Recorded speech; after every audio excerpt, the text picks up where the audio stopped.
All right. Quick video about spiritual awareness, cognition of greater realities. How does it happen? How do these things occur? How does new spiritual awareness, genuine spiritual awareness, happen to people here on Earth? And I have like a kind of some suggestions. One is you have to be open to it. You can't think you already have the answer. So whatever you're reading, if you're reading something, you're like, "Oh God, this is great. I love this. The Quran, it's just providing all the answers for me here. And now I've got all the answers, and I'm done." So if you're like that, you're not going to obviously be open to discovering anything else. So you have to be open, and you have to realize kind of whatever you're working with now is just an abstraction. This whole kind of reality is kind of an abstraction. It's part of consciousness. It can touch consciousness. Consciousness can touch it. They blend together, but they're separate.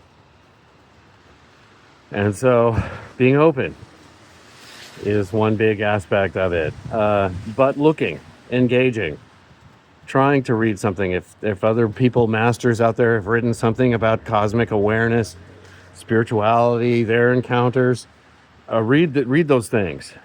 Learn from them.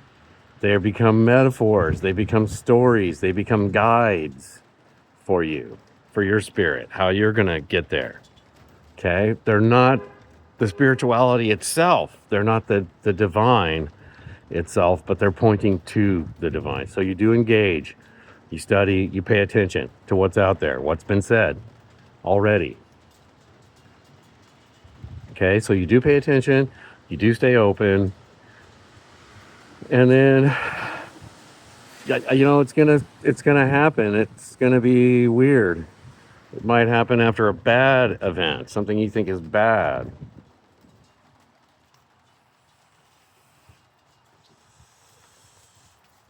How's it going? So after the bad, the trying event, the thing that you didn't want to happen, the journey to Nineveh via the whale's belly, whatever the thing was that happened, it was kind of shocking or bad. Or test, some sort of a test. That might be the thing that if you're open and in that moment, you're going to get some spiritual awareness as you go through that test. As you go through the thing, you're getting that awareness. It's hitting you. Empathy, having empathy, compassion, love. This is key. This is ultimately kind of what the consciousness is, what the spiritual thing that you're going to tap into. Ultimately, it is love. So you need to get in touch with love. You need to get in touch with your kind of your heart energy. I know I'm sounding new agey now. Do you know how you can feel it when you're up in your mind, when you're just reading, thinking, and analyzing? You're very quote unquote left brain. I don't believe in the left brain, right brain dichotomy so much, but it is a metaphor for parts of us. It's left brain, analytical. You can feel when you're there, that's a certain kind of energy. And you can feel when you're like, I was just listening to this opera, and my daughter came in, gave me a hug, and I just felt this moment of love. So you're more in your heart energy versus your mind, whatever. That heart energy apparently resonates more, has more electronic, more plasma interaction, if you will. Think of consciousness as a kind of unseen plasma that's all around us. It's smaller. It's not the heated up plasma on the corona of the sun. It's a kind of minute molecular gaseousness or something that's around us, and maybe it can go through the dimensions. Maybe some of this can transcend different dimensions. This type of consciousness, this type of plasma that theoretically is around us Maybe when you meditate or you relax your mind and you become open, you tap into this greater awareness. Okay, none of this that I'm saying also contradicts any.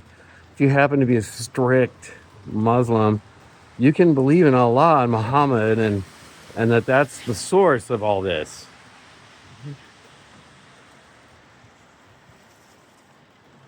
Same thing with being a Christian. If you're a Christian, there's nothing contradicting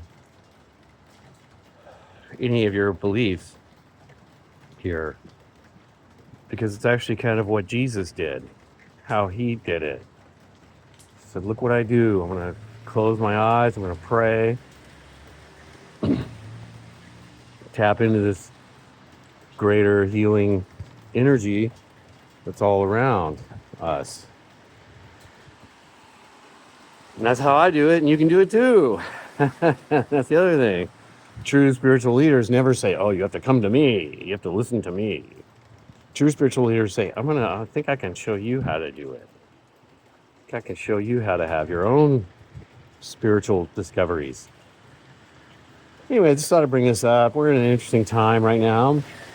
There's sort of the planetary alignment and solar flares hitting the planet. You could see the energy the other night. There was lightning. It's crazy. So all this energy, all this stuff is hitting us. It's having an impact. We had a cosmic visitor, 3i Atlas, whatever that is. So, it's interesting times. And then we're also at war.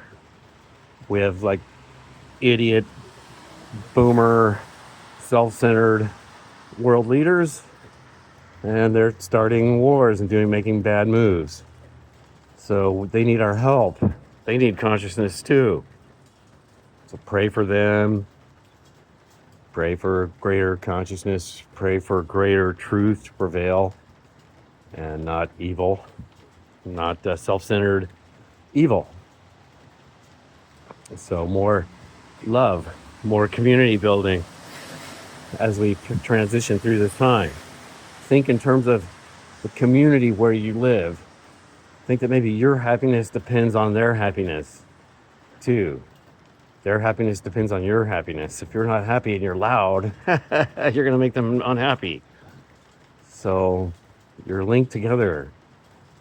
Become aware of this on a community level. And take care of yourself. Love yourself. And just get into the spirit of love for 2026. The spirit of love, understanding, awareness. Check it out. Tap into it. Be open to it. All right. Love you guys.